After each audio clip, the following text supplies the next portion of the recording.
Good morning friends.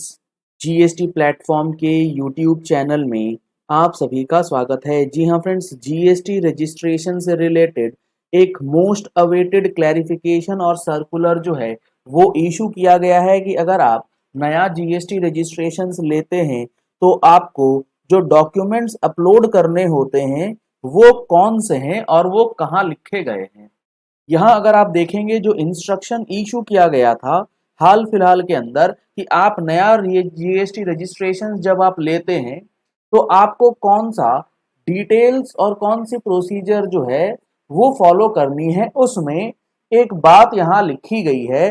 Point number 5.2 ये कहता है फॉर्म जीएसटी REG 01 यानी कि ये जो एप्लीकेशन आप लगाते हैं REG 01 में it prescribes a list of documents. उस फॉर्म के अंदर डॉक्यूमेंट की लिस्ट दी गई है जो कि अपलोड करी जाएगी by the applicant in respect of photograph.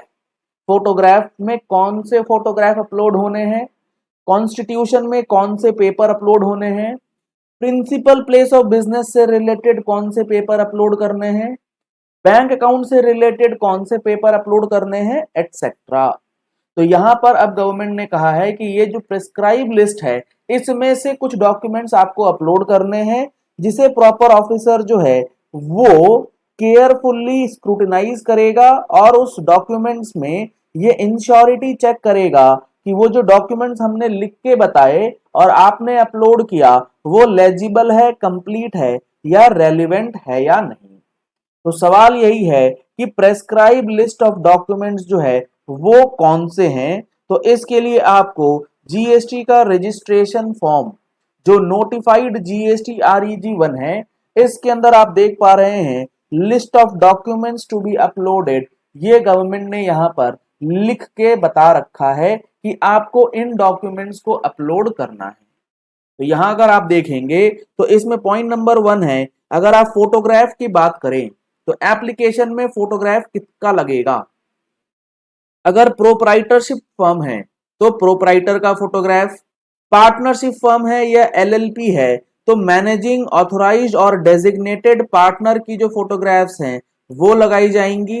लेकिन personal details of all partners are to be submitted but photos of only 10 partners including of the managing partner. अगर आपके पास 20 पार्टनर हैं तो डिटेल्स सबकी जाएगी, लेकिन फोटोग्राफ आपको सिर्फ किसी 10 पार्टनर की ही डालनी है जिसमें से एक मैनेजिंग पार्टनर होना चाहिए।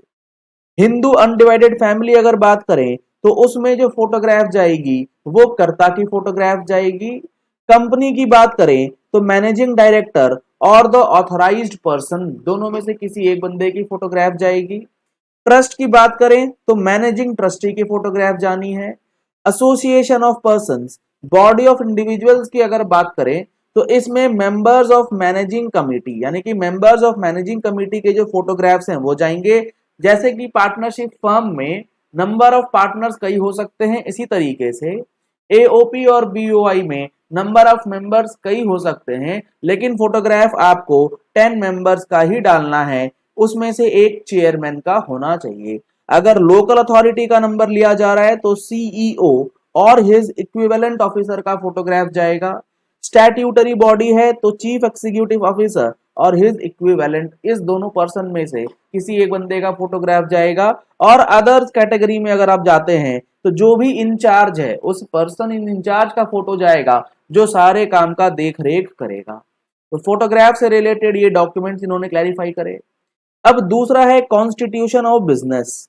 कॉन्स्टिट्यूशन ऑफ बिजनेस है मतलब आप प्रोप्राइटरशिप में कर रहे हैं, पार्टनरशिप में कर रहे हैं, कंपनी में कर रहे हैं, अकॉर्डिंगली कौन से डॉक्यूमेंट्स लगेंगे। तो यहां इन्होंने लिखा partnership deed in case of partnership firm, registration certificate और proof of constitution in case of society. अगर आपका सोसाइटी का काम है, सोसाइटी बना करके आप जीएसटी में रजिस्टर होना चाहते हैं तो सोसाइटीज रजिस्ट्रेशन का सर्टिफिकेट आपके पास होना चाहिए, या फिर प्रूफ ऑफ कॉन्स्टिट्यूशन, सोसाइटी बनने का जो प्रूफ है, बाईलॉज वगैरह है, वो आप दे सकते हैं। Trust, club, government department, association of person, body of individuals, local authority, statutory body and others. यानी कि जो रजिस्ट्रेशन सर्टिफिकेट है या प्रूफ ऑफ कॉन्स्टिट्यूशन है, इनमें आपको सारे डॉक्यूमेंट्स जैसे जैसे एप्लीकेबल है, अकॉर्डिंग टू दैट एप्लीकेबिलिटी आपको चीजें जो है देनी है। जैसे स्टैट्यूटरी बॉडी की अगर हम लोग बात करें या आपकी कोई कंपनी है तो आप वहां पर रजिस्ट्रेशन सर्टिफिकेट जो आरओसी का है वो दे सकते हैं। आप एमओसी, एमओए और एओए जो है वो अपलोड कर सकते हैं कॉन्स्टिट्यूशन के लिए। तो ये डॉक्यूमेंट्स इन्होंने लिख के बताए। इसके बाद जो इंपॉर्टेंट लिस्ट ऑफ डॉक्यूमेंट है वो है एड्रेस प्लेस से रिलेटेड।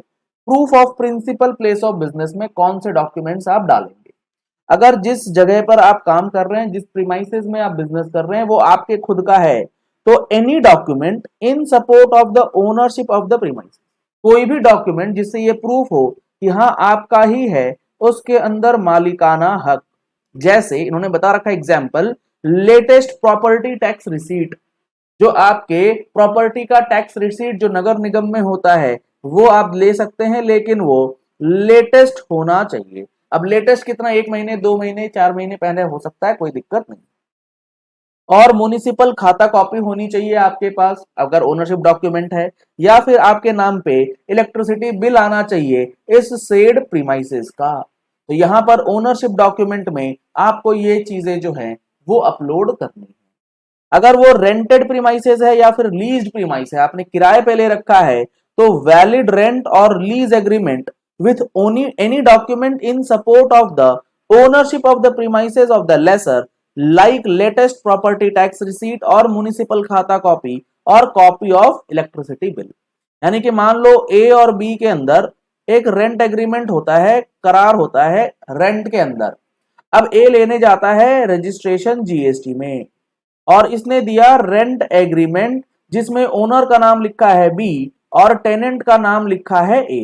तो गवर्नमेंट कहती है ये रेंट एग्रीमेंट दो और साथ में ये पेपर दो कि बी का ही ये हकीकत में ओनर है, मतलब बी का ही ओनरशिप है इस प्रीमाइसेस का, इसकी प्रूफ दो, जिसके लिए बी के नाम पे प्रॉपर्टी टैक्स रिसीट होगी या म्युनिसिपल खाता कॉपी होगी या इलेक्ट्रिसिटी बिल होंगी, ये आपको एडिशनली देना होगा।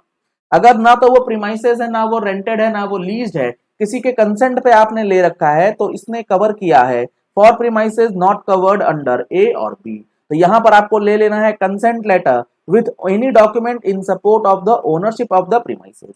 जो कंसेंट दे रहा है वो उसी का है, उसी के हक में है, तो उससे रिलेटेड उसके ओनरशिप का डॉक्यूमेंट जैसे कि म्युनिसिपल खाता कॉपी, इलेक्ट्रिसिटी बिल वगैरह जो है वो लिया जा सकता है।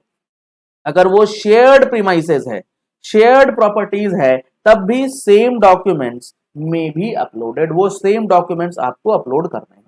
For rented or lease premises where the rent or lease agreement is not available, an affidavit to that effect along with any document in support of the possession of the premises like copy of electricity bill, ये सबसे ज्यादा important है। अगर rent agreement available नहीं है आपके पास तो आप एक हलफनामा दे सकते हैं, एफिडेविट भी सबमिट कर सकते हैं along with the ownership of the documents। तो ओनरशिप डॉक्यूमेंट्स के साथ आप एफिडेविट भी लगा सकते हैं। अगर आपका principal place of business SEZ में है और the applicant is an special economic zone developer, necessary documents और certificates issued by the government of India are required to be uploaded. तो जो सरकार डॉक्यूमेंट्स देती है एसईजेड यूनिट्स डेवलपर को, वो डॉक्यूमेंट्स आप दे सकते हैं। और बैंक के लिए अगर कहें तो बैंक पासबुक या फिर बैंक की चेक, कैंसिल चेक की कॉपी वगैरह जो है वो चीजें अपलोड करी जा सकती हैं। बहुत ही इंपॉर्टेंट, रजिस्ट्रेशन जब आप लेने जाते हैं तो जो समस्या आपको आती है कि भैया बार बार ऑफिसर जो है क्लैरिफिकेशन इशू कर रहा है, डॉक्यूमेंट लाइए, वो डॉक्यूमेंट लाइए, आप पूछते रहते हैं कहाँ लिखा है, कहाँ लिखा है। यहाँ लिखा है कौन से डॉक्यूमेंट्स आपको देने हैं। जीएसटी रजिस्ट्रेशन के अंदर किस तरीके से आप अप्लाई कर सकते हैं प्रैक्टिकली, हमने अपने इस प्रैक्टिकल जीएसटी कोर्स में जो अभी कंटिन्यूएशन में चल रहा है इसमें हमने डिस्कस किया है, और बाकी सारी चीजें भी हम लोग एनालाइज कर रहे हैं। हर एक सेक्शन को काफी अच्छे से आपको बताया जा रहा है। अगर आपको दिक्कत आती है जीएसटी के अंदर, जो सब लोगों को प्रॉब्लम आती है, रिटर्न फाइलिंग तो कर ले रहे हैं लेकिन रिटर्न फाइलिंग सही तरीके से कैसे करें, वो चीजें आपको जीएसटी लॉ के प्रोविजंस को समझने के बाद ही आप कर पाएंगे। रिटर्न फाइल कर रहे हैं, रजिस्ट्रेशन कर ले रहे हैं, लेकिन नोटिस का रिप्लाई नहीं दे रहे। नोटिस का रिप्लाई आप तब दे पाएंगे जब आपको एक्ट की जानकारी होगी। तो इस कोर्स को आप इसलिए ले सकते हैं ताकि आपको कोर्स के अंदर जो सेक्शंस डिस्कस किए जा रहे हैं जीएसटी का, एक एक सेक्शन आपको बताया जाएगा जो इंपॉर्टेंट आपके लिए है प्रैक्टिस के अंदर, वो सारी चीजें क्लैरिटी के साथ आएगी। तो नंबर्स आपको स्क्रीन पे दिए गए, इन नंबर्स पे कॉल करके व्हाट्सएप करके आप कोर्स की डिटेल ले सकते हैं, जिसकी रिकॉर्डिंग्स जो है वो भी आपको अवेलेबल करवाई जाएगी अगले 1 साल के लिए। तो यहाँ पर आपको लिंक भी मिल जाएगा हमारे वीडियो के डिस्क्रिप्शन बॉक्स में, जहां से आप हमारा मोबाइल एप्लीकेशन डाउनलोड कर सकते हैं और इस कोर्स को ज्वाइन कर सकते हैं। अगर आपको इस इंस्ट्रक्शन की कॉपी चाहिए, आप हमारे टेलीग्राम चैनल को फॉलो कर सकते हैं जीएसटी प्लेटफॉर्म अपडेट्स के नाम से। अगर आपने अभी तक टैक्स मैगजीन का सब्सक्रिप्शन नहीं लिया है तो जरूर ले लीजिएगा।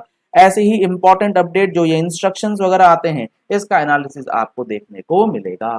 Thank you and have a nice day.